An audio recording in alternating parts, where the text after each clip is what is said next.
의원님 사랑합니다. 충성. 고맙습니다. 네. 지금 여기가 청문회장이라고 생각을 하시고, 제가, 최순실이라고 생각을 하시고서요. 네. 질문 하나만 따끔하게 해주세요. 최순실 씨. 네. 당신의 개입으로 인해서 망가진 대한민국, 그 고장난 대한민국 때문에 희생된 304명의 대한민국의 아까운 생명, 당신이 하고 싶은 말 해주시기 바랍니다. 고맙습니다. 저는 표창원 의원님이 굉장히 섹시하다고 생각하거든요. 외모뿐만 아니라 내면도 되게 섹시하신 것 같은데, 타고나신 건지 아니면 섹시해지기 위해서 뭔가 노력하고 계신 게 있는지 알려주세요, 방법을. 제가 접한 가장 어려운 질문입니다. 우선은 제가 섹시한지를 모르겠고요. 타고남보다는 제가 어떤 요소이든지 간에 좋게 보아주셔서 너무 감사하고, 좋게 봐주시는 부분들은 사실은 타고난 부분보다는 노력과 또 부모님 화내시겠죠? 예. 얼마든지 본인이 자신을 가꾸고 자신의 색깔과 자신의 특성을 나타낼 수 있다고 생각됩니다. 네. 고맙습니다. 정치에 입문하시게 된 계기가 대외적으로는 문재인 후보님의 설득으로 알고 있는데, 그래도 후보님 의원님 내면에 어떤 변화가 없으셨다면 불가능하다고 생각을 하는데요. 혹시 어떤 계기가 있었는지? 네, 내면의 변화가 당연히 있었죠. 그전에는 사실 정치 냉소자, 정치 혐오자였습니다. 정치 무용론자이기도 했고요. 그런데 문재인 대표께서 저를 설득한 게 뭐냐면, 당시 범죄 문제 해결을 위해서 노력해오지 않았느냐. 하지만 범죄 문제의 근본적인 해결은 결국은 법을 바꾸고 제도를 바꾸고 대한민국을 바꿔야만 가능한 거 아니겠느냐. 그 말씀을 듣고 상당히 많이 흔들렸습니다. 그래서 개별적인 범죄 사건 해결과 범죄자의 검거, 보다는 그것의 이면에 있는, 네. 맞습니다. 네. 네, 저도 어제 청문회에 대해서 질문을 좀 드리고 싶은데요. 네. 국조위 위원 신분으로 증인들과 사전 모의 의혹이 드러난 이완영, 이만희 씨의 행동을 어떻게 보시는지, 그리고 또 국조위 조작농단에 어떤 조치가 취해질지에 대해서 질문 드리고 싶습니다. 네, 아주 민감한 질문입니다. 사실 제가 주의 깊게 살펴봤는데요. 우선 구체적인 사실관계가 다 드러나는 것은 아닙니다. 상당한 의문과 의혹과 의심은 가긴 하지만 어느 선까지 사전 조작이 있었는지, 아니면 그쪽에서 이야기한 것처럼 상대방이 또 정춘기 단장이라든지 이분이 이야기하는 것을 알게 된 것을 단지 질문한 것인지, 이 부분은 좀 규명이 필요하고요. 어쨌건 하지만 국정조사 전체의 진실 발견에 장애가 된 것은 분명하기 때문에, 네.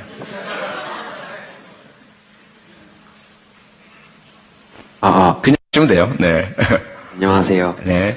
최순실 사태의 근본적 원인 중 하나는 언론에 있다고 개인적으로 생각을 하는데, 만약 탄핵이 성공하더라도 본질적인 언론의 문제가 해결되지 않는다면 현재와 같은 사태가 다시 발생할 수도 있다고 생각을 합니다. 이와 같은 일이 일어나지 않기 위해서는 언론이 견제 기능을 제대로 할 수 있는 시스템이 갖춰져야 한다고 생각을 하는데, 의원님께서 생각하시는 방안들에 대한 의견을 묻고 싶습니다. 전적으로 동의합니다. 그리고 저희 더불어민주당 같은 경우에 지금 언론개혁 특위가 만들어져서 오랫동안 가동 중에 있고요. 언론개혁 입법 준비가 이루어지고 있습니다. 우선 언론이라고 하는 흔히 지칭되는 신문이 있고 그다음에 방송이 있잖아요. 각각의 어떤 개혁 방안이 다르긴 할 텐데요. 방송 쪽이 상당한 또 중심에 있죠. 그래서 미디어법에 대한 개정 노력이 이루어지고 있고요. 언론의 자유의 폭의 확대를 위한 언론에 대한 경영의 투명성 확보, 이런 부분에 노력을 많이 하고 있습니다. 안녕하십니까. 제가 드리고 싶은 질문은 두 가지입니다. 지금 박 대통령님의 탄핵 가결인데도 불구하고 촛불 집회가 쉽지 않고 있는 이유와 그 프로파일러로서 지금 현재 대통령님의 심리 상태를 알고 싶습니다. 네, 너무 좋은 질문이신데요. 우선 그 국회에서는 탄핵 가결이 되긴 했지만 여전히 헌법재판소가 남아 있고요. 국민 많은 다수께서 헌재에 대한 어떤 조심스러운 불신을 가지고 계시죠. 그래서 우리가 가만히 있다가는 잘못될 수도 있다라는 그런 마음 때문에 많이 나오고 계신 것 같고요. 그 다음에 탄핵뿐만 아니라 이후의 대한민국, 새로운 대한민국 개혁이 필요하니까 국민적 뜻을 계속 모아나가자인 것 같고요.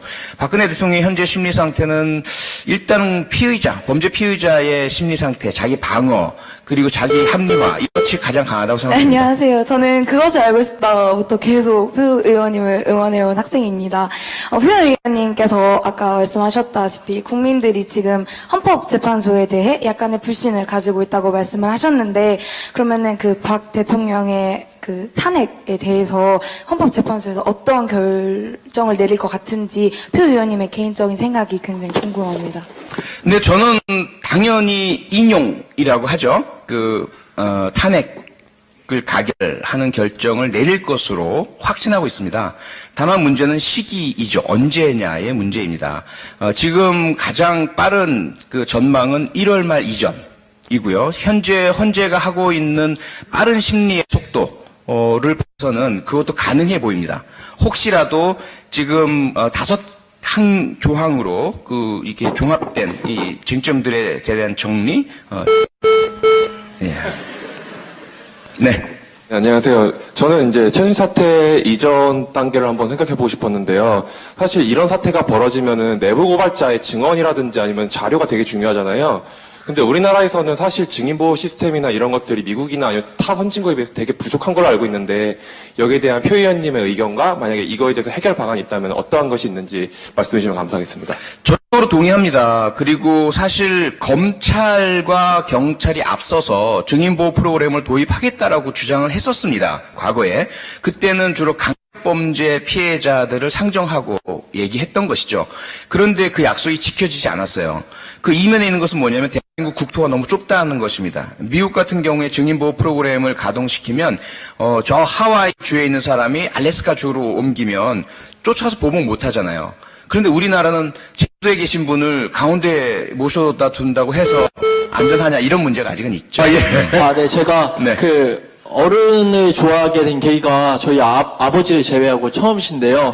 그만큼 좀 잘 모르는데 좋아하게 된 케이스라서 네. 좀 불안한 것도 굉장히 많아요. 뭐가 불안하냐면은 네. 팬도 굉장히 많으시지만 사실 안티팬도 굉장히 많다고 생각하시거든요. 근데 네. 전 정치를 오래 하셨으면 좋겠어요. 예, 근데 예. 안티팬이 많으면 사실 그런 탄력을 받기 굉장히 힘들잖아요. 네. 거기 그 타겟 방법에 대해서 좀 네. 알고 싶습니다. 네. 네. 고맙습니다. 우선은, 안티팬을 존중하고 인정합니다. 그분들이 계신다고 해서 그분들을 꼭 바꾸겠다라는 생각을 일단 안 가지고 있고요. 그분들이 저를 오해하시거나 또는 아시고도 싫어하시거나 그분들의 자유라고 생각하고요. 하지만 지금 말씀 주신 것처럼 가급적이면은 제 뜻을 넓게 펴기 위해서는 그분들을 만나 뵙고 설득할 필요도 있겠죠. 그래서 최대한 앞으로 많은 기회를 갖고요. 가장 큰 안티팬인 우리 일베 친구들과도 지속적으로 대화를 해나갈 생각입니다. 네, 고맙습니다. 발주연소 촛불 집회에 참여하고 있는 대학생입니다. 제가 가고 그리고 주변 사람들과 얘기했을 때 박근혜는 정말 잘못한 것이 맞지만 그의 아버지는 정치를 잘해왔다라는 그런 평가가 많이 있습니다. 저희 아버지도 마찬가지고요. 그래서 제가 질문 드리고 싶은 것은 제가 지금 이 대한민국의 청년으로서 또는 한 가정의 아들로서 그러한 좀 잘못된 사고를 바꿀 수 있는 효과적인 방법에 좀 궁금해서 질문 드리고 싶습니다. 30초에 가능한 답이 아닌데요. 우선은 부모님과 토론과 대화를 할 수 있는 분위기 조성이 우선인 것 같습니다. 어떤 벽이 있잖아요. 부모님께서는 내 생각이 옳아, 넌 아직 몰라. 이 부분을 깰 수 있는 아버님, 저도 제 의견을 말씀드릴 수 있는 성숙함이 갖춰져 있습니다라는 것을 보여드리는 것이 1차인 것 같고요. 그 다음에 차분하게 대화를 나누다 보면 박근혜 대통령에 대한 평가도 그 당시에 사셨던 분들이 제한적으로 접근하셨던 정보와 다른 정보들이 또 제공될 수가 있고요. 상당히 다른 생각을 가지실 수도 있다 생각됩니다. 네. 예, 저는 1950년생입니다. 네. 66만 당. 67인데요. 저보다 혹시 연세가 많으신 분이 저 위에 아마 한 분이 계신 것 같은데, 이렇게 나이 많은 분들도, 60, 70 되시는 분들도 대화할 수 있는 자리를 좀 한번 마련해 주셨으면 좋겠습니다. 그에 대해서 의견 좀 말씀해 주세요. 네. 네, 이 박수의 그 의미를 저는 충분히 알고 있고 공감합니다. 그래서 지금 주신 말씀 너무 감사하고요. 어르신분들과 대화할 수 있는 그런 자리를 꼭 마련하도록 하겠습니다. 그리고 그동안 사실 시도도 좀 해봤고요.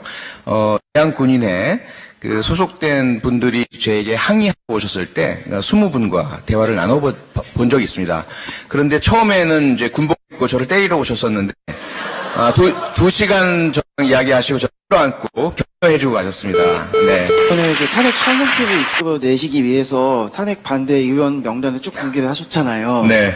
근데 만약에 이 방법이 사용할 수 없는 상황이 될 수도 있었잖아요. 어떻게 보면은. 네. 만약 이 방법을 사용하게 될 수 없는 상황이라면은 어떤 방법을 택하셨을지 궁금합니다. 만약에 사용할 수 없다는 건 불법을 의미하시겠죠? 그래서 뭐 처벌받는다든지, 그리고 뭐 윤리도덕적으로 위반된다라든지, 그랬다라고 한다면 그 차선책을 찾았겠죠. 그 새누리당 의원총회에 난입해서, 제가 발언을 하고 호소하고 한다든지, 그 새누리당 비박계 의원들의 그런 흔들리는, 그 상태를 붙들어 와서 원래의 주장처럼 탄핵 찬성으로 오시게끔 하는 제가 할 수 있는 모든 방법을 사용했을 것 같습니다. 예, 범죄 컨트롤 타워로 전락한 청와대를 보고 4년 전부터 이럴 줄 알았지 하는 국민의 한 사람입니다. 국회 안행위원이시지 않습니까? 네. 그래서 이와 같은 범죄를 또 재발 방지하기 위해서는 이제 강력한 처벌이 방법이 있고 교육이 있는데, 의원님의 이제 개인적인 양심과 신념에서는 무엇을 우선시하는 법안을 발의하실지 질문드리겠습니다. 네, 우선 범죄라는 것과 현재 이 권력형 국정농단 범죄 사이 차이가 일반적인 범죄에 대해서는 당연히 먼저 돼야 할 것은 예방인 것 같습니다. 처벌은 이미 늦은 부분이니까요. 그런데 이 국정농단 형태 경우는 우선 명확하고 분명하고 강력한 처벌이 우선되어야만, 이들은 왜냐하면 대단히 합리적인 사람들이고 판단할 수 있고 계산할 수 있고 자기에게 불이익이 오는 것은 하지 않으려는 사람들이기 안녕하세요. 때문이죠. 저는 오늘 홍대에서 문재인 전 대표님 행사가 있었음에도 불구하고 문재인 대표님을 포기하고 표 의원님께 왔습니다. 네, 저는 올해 2월에 석사학위를 받은 학생인데요. 근데 네. 아직도 취업을 못했습니다. 그래서 해외로 나가야 되지 않을까 이런 생각도 고민도 하고 있습니다. 그래서 이런 고학력의 이런 인재들이 계속해서 해외로 유출되고 있는데 이에 대해서 표 의원님의 생각과 있습니다. 네, 너무 아픈 질문이십니다. 너무 안타깝고 좀 고통스러운 그 현실이고요. 특히 꼭 뭐 고학력자라고 해서 반드시 취업의 기회가 넓어져야 한다는 것은 아닙니다. 고학력이 아니라 하더라도 자기 분야에서 열심히 노력하신 분들이 그 노력에 걸맞는 취업의 기회를 보장받지 못하시는 것이 대한민국의 현실이고요. 특히 고학력자 부분을 집중해서 보자면 고학력자들이 주로 가실 수 있는 것이 연구직 혹은 강의 등의 교수직, 그리고 뭐 개발이라든지 기획 이런 부분인데 그 기회 확대를 해서 노력하겠습니다. 네. 네, 안녕하세요. 저도 지금 문재인 대표님이 있는 바로 옆 건물에서 일하다가 온 지금 청년인데요. 네. 아까 한 질문에 대답을 안 해주셨고 저도 궁금했는데 청와대에서 정치를 하고 싶은 생각이 있으신지, 과연 한다면 언제쯤 될 수 있을 거라고 생각하시는지, 지금 만약에 경선한다면 가장 큰 라이벌과 지금 현 시점에 필요한 대통령으로서의 리더십이 무엇인지 궁금합니다. 미꾸라지처럼 피해갔는데 그거 꼭 집어서 또 물어보시네요. 솔직히 마음이 있죠. 마음이 없는 사람이 있겠습니까? 정치하는 사람 치고. 하지만 제가 아직은 그런 능력과 자격을 갖췄다는 생각은 하지 않습니다. 하지만 언젠가는 국민 여러분께서 그렇다고 평가해 주신다면, 그리고 제가 갖고 있는 그런 뜻을 펼칠 수 있는 그런 때라면 하겠습니다. 언제라고는 사실 꼭 집어 말씀드릴 수는 없을 것 같습니다. 용서 바랍니다. 네. 지금 청문회가 계속 진행되고 있는데 그걸 지켜보면서 누군가가 많은 증인들이 좀 양심 선언을 좀 했으면 좋겠다는 바람이 계속 있었는데, 이제 어제 청문회를 보면서 노승일 씨가 그나마 양심 선언을 많이 해주셨는데요. 네. 그걸 보면서 한편으로는 많이 걱정이 좀 됐거든요. 그분의 신변이라던가, 그분 외에도 어떤 증거 자료를 갖고 계신 분들의 어떤 신변 보호라든가 이런 부분에 있어서 어떤 대안이나 어떤 방법을 갖고 계시는지 궁금합니다. 네, 우선 지금 그 페이스북 라이브 촬영을 하고 있는 분의 이름이 노승일입니다. 제 비서 중에 한 분이고요. 너무 좋은 질문이신데, 현재 제도적인 보호책이 부족합니다. 사실이고요. 이것을 보완하기 위한 노력을 하겠고요. 지금 당장으로서는 청문회에서 그 노승일 씨의 제보를 받은 의원 중심으로 보호를 해드리고 있는 상태이고, 저희 당에서도 지속적으로 모니터링을 하고 있습니다. 청문회에서 위증을 한다든지 나는 모른다고 답변을 하는 사람들이 굉장히 많잖아요. 사실 다 알 것 같은데 그런 정황이 있는데도 모른다고 하고 발뺌하는 사람들의 정신 상태? 는 어떤 상태인지 궁금하고요. 의원님 같은 사람을 만나려면 어디로 가야 하는지 궁금합니다.